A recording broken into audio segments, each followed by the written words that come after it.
Hello everybody, my name is Yahya Ithawi. I am a pediatrician and neonatologist, and today I'm going to speak about feeding in an ICU in a very short way, mostly for direct care meant for the nurses, but also can benefit the neonatologist and general pediatrician.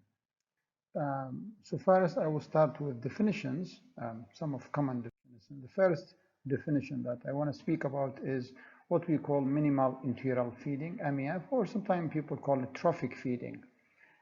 Trophic feeding is the amount of trophic feeding is about 10 to 20% of total fluid intake. So if you assume that there is a 2-kilogram baby and he's taking 80 ml per kg, that's 160, so 10% is 16, and 20% is 32, and then you divide it every like 2 hours or every 4 hours. So if every, that's mean 12 and 16, so it's about 1.5 or 1.25 ml every 2 hours. It is giving as a gift, so it's not including within the 80 ml per kg. And it's not meant for nutritional value, so the caloric intake for that A will be not including this amount of milk. The benefit of it is to avoid feeding, because there are possible feeding complications, but also prevent fasting complications, and it helps you adapt the GIT to feeding and prevent fasting, and is not meant for nutrition. And usually we start with the initial feeding when we fear of the feeding might cause complication, like an IGR baby, very small gestation, like 23, 24, and 25. It can last from between somewhere, usually 3 days, but it can last up to 5 days. The other definition is the gavage feeding. The gavage feeding is allowing the milk to flow to the stomach through a tube from the nose or from the mouth, and it's usually connected to a syringe body by removing the plunger and filling the syringe body with the required milk, and the milk will flow through the tube, and how fast this flow can be depend on the size of the tube, and also the consistency of the milk is like a straight milk or a milk with some additives, and also the height of the body of the syringe that contains the milk from the how far above the baby, and also the adaptive perception pressure of the stomach.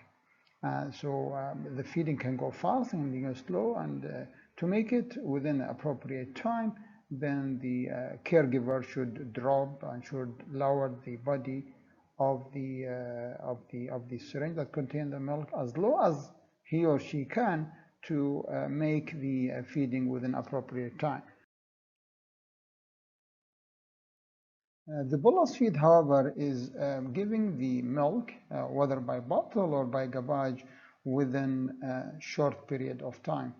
And it should never less than 20 minutes, because that's the usual meal time with full-term baby on a breast milk. Each breast take about 10 to 15, so the usual milk, usual meal for this term baby is 20 to 30. So giving the gavage feed to sick baby or baby is recovering, less than that is very difficult, and we cannot assume that a recovering baby or a small baby can take milk a shorter period than full-time baby.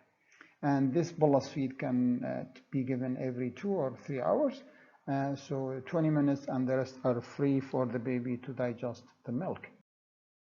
Scheduled feeding is giving the feed, whether it's a bolus or other way of feeding, in a very specific time, every 2 to 3 hours, depending on the gestation.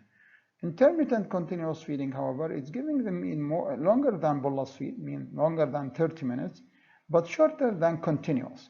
So it can be 45, can be 60 minutes, it can be 90 minutes, it can be 120 minutes, depending on the way we are feeding. The continuous feed is giving feeding over 24 hours without any gap, using infusion syringe or sometimes using infusion set. Ad lib demand is giving the feed at any time and in any amount the child can take without any restriction. Ad-lib minimum, same of ad-lib demand, but we set a minimum total fluid intake. If the baby cannot reach that minimum, then we have to top up the baby feeding. Protocol feed is putting a set of orders to increment the amount of milk and the duration of milk and the frequency of milk from the initial MEF, for example, or without MEF to full feed. The best way to start feed is by putting feeding orders, and the initial feeding order should include the weight and should include also the relevant investigations. The priority should be like urgent or routine, and this order for how long is valid, whether the breast milk are included, whether we're putting fortifier like with or without fortifier, and what formula, is it premature or mature formula, and what's the density of the formula, because the formula can be 20 kilocal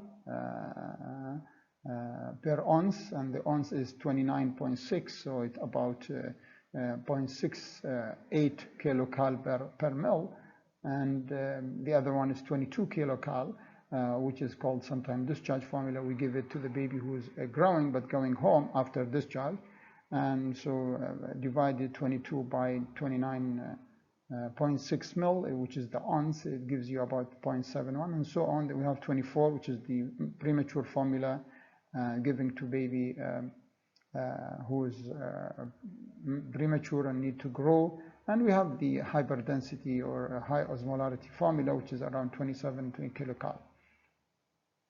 And then we have to ask whether we are putting any protein, extra protein like bell protein, and are we mixing it with 50 ml or 100 ml of milk. Another, we are adding another powder to thicken or to increase the nutritional value of the milk, and what's the amount of the bell protein. And what is the frequency of each feed, and what's the feeding type? Is it like a bolus feed, intermittent, continuous? And we can add some free text if we need, when we put the orders. Are we adding some special formula like hydrolyzed formula, partially hydrolyzed or completely hydrolyzed? So either yes and no, and then its type. And if there is no type mentioned in the list in here, then we can type it as a text. So 0.81 kilocal is the 24 kilocal per ounce formula, and it's used for babies with premature or their weight less than 2,500 grams. Infacare powder is used to increase the caloric value of the milk, but should not be given at birth, and usually only for babies less than 1,500 grams. We have 0.68 kilocal, which is the mature formula, which is 20 kilocal per ounce, and it's always giving for babies more than 2,500 grams. It also can be given for premature babies who attained, after they grow and attained 3,500 grams. The 0.81 kilocal, the 24 kilocal formula can also be given to a 10 babies who is not achieving his growth goals, or when we have a condition that we need to restrict the fluid, or we need an extra calories for any metabolic problem like heart failure, or increased metabolic demand like in heart failure, or if a baby is withdrawing from effect of substance. The partially hydrolyzed formula is for malabsorption. The fully hydrolyzed formula is for protein allergy, and sometimes we use thickened formula for those who have some feeding problem like rigor. And then we can write a feeding order, and the feeding order depends on the gestation. This is an example of feeding order for a baby weight 600. This is a mistake here. It should be 500 to 699, not the other way. So you can see we are starting here a TPN with lipid, and we're starting MEF, and we're mentioning whether it's EPM or formula, and whether both of them, and what's the amount each feed. So we have 12 feeds per day, and the amount of ml is 0.5 for this age. And you can see this is given for 3 days, but the doctor can increase one more day.